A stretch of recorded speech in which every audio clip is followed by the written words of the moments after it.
Dis-moi, oncle Michel, mon voisin me disait qu'il y a eu autrefois un garde champêtre à Besleuf. Mais il servait à quoi, ce garde champêtre? Il gardait les champs? Ah, voilà un mot que l'on n'entend plus beaucoup. Alors, je vais donc te renseigner.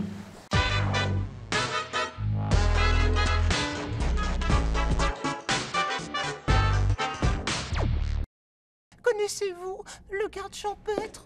Le garde champêtre?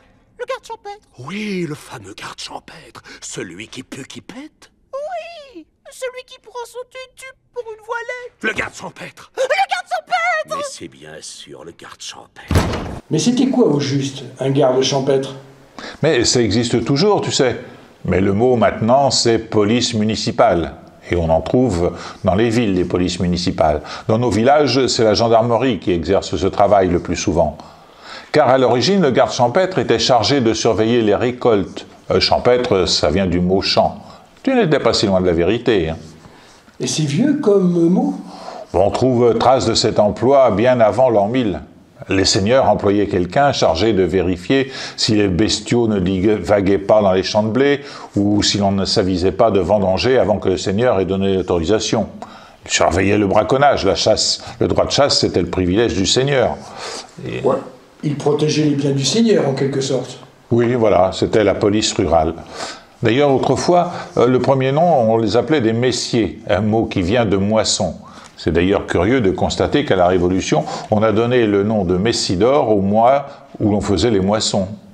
Ah, c'est vrai, j'ai déjà vu ce nom dans le calendrier républicain dont tu m'as parlé il y a quelque temps.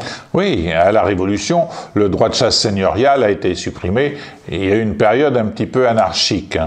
Alors c'est alors qu'on a établi le garde champêtre, si je comprends bien. Oui, mais cette fois avec une réglementation spécifique, une prestation de serment pour occuper cette fonction, et en symbole de cette fonction, le port d'une plaque avec écrit dessus le mot « loi » et le nom de la commune. Et les gardes champêtres n'étaient pas choisis n'importe comment, dépendant du maire. D'ailleurs, certains, avec le suffrage universel, devenaient parfois un petit peu agents électoraux. Mais dis-moi, mon voisin m'a aussi parlé d'un tambour. Ah.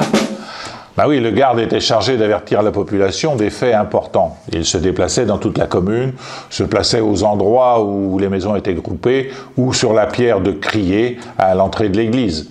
Il faisait un roulement de tambour, et quand les gens étaient assemblés, il prononçait les mots rituels « Avis à la population ». C'est ainsi, par exemple, que la mobilisation en août 1914 fut annoncée dans nos campagnes. Mais je suppose qu'il ne faisait pas que ça comme annonce.